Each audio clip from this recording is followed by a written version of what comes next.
Bronwyn Joy Parker is also on an 18-month good behaviour bond.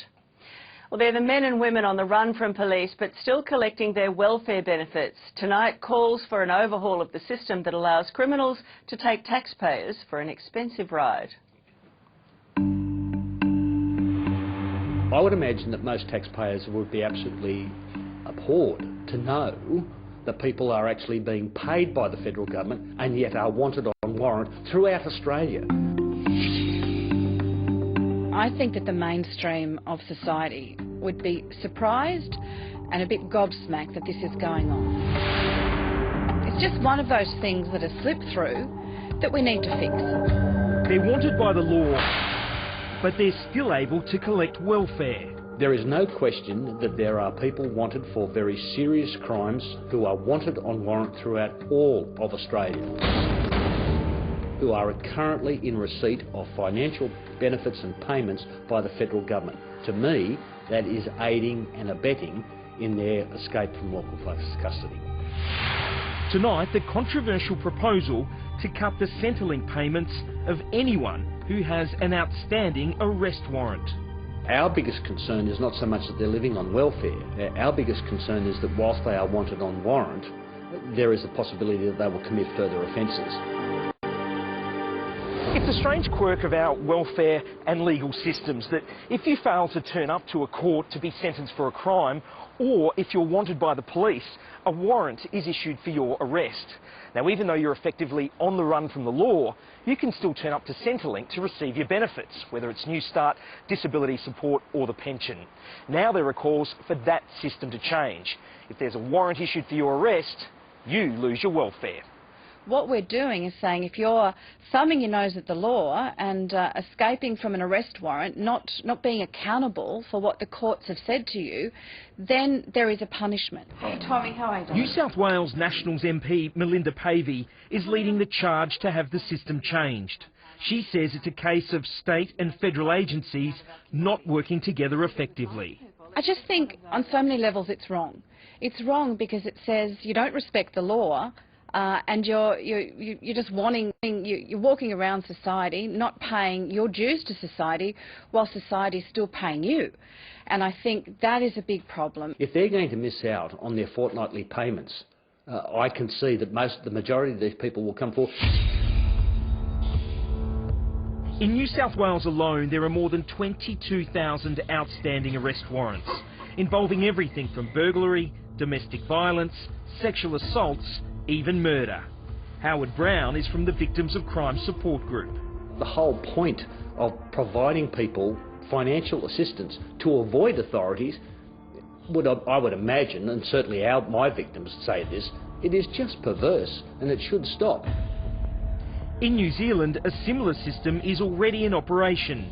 There, people with an outstanding arrest warrant lose their taxpayer-funded benefits within 13 days if they don't front up to court. We want to adopt the same system that they use in New Zealand, which they've been using since 2013, and that is where we put a stop on their social security payments until such time as they meet the demands of the warrant. Howard Brown rejects any suggestion that cutting welfare to those on the run could lead to an increase in crime. Certainly the experiences that we've had from looking at the New Zealand model, there has been no significant increase in crime, especially increase in crime relating to the people who are wanted on warrants. Look, if it's working in New Zealand, we have to look at how it's worked and the effect that it may have. But I think people expect us to be a little bit tough and a little bit firm on ensuring that those that are getting the payments deserve the payments. Social Services Minister Scott Morrison says he's aware of the system in New Zealand, but says that all the states would need to agree here in Australia before it could be implemented here. Meanwhile, the Minister has come up with another controversial proposal, cutting welfare to ice addicts. Well, it's nonsense, of course, and I hope that it's just a political stunt. Under the proposal, ice addicts could not only be docked welfare benefits, but could also be forced into rehab. Now, the government's in all sorts of trouble. They've got the smell of death about them, and of course they're trying to distract attention from their political woes, which seem to be terminal. And drugs is a useful prop for them. Dr Alex Wodak has spent his career helping those with addictions and is current president of the Australian Drug Law Reform Foundation. Surely the minister couldn't be serious that he wants to take money away from just people in trouble with one kind of drugs. What about the other drugs? Surely the minister must know that if he takes money off people struggling with ice problems, they'll turn to crime. Does he really want to push up the crime rate? It's what many Australians Scott Morrison says addicts could volunteer for assistance or be dobbed in by Centrelink staff. But Dr Wodak says forcing addicts into rehab is fanciful, considering the lack of available places.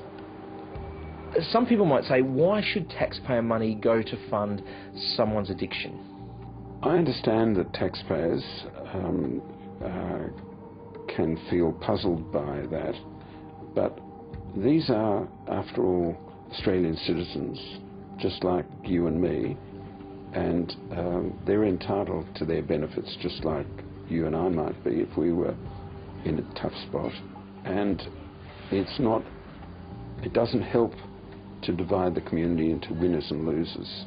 It helps if we accept that everyone's part of the great Australian community and everyone who needs help will get help.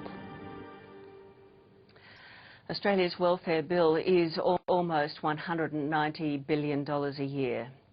Stay with us on a current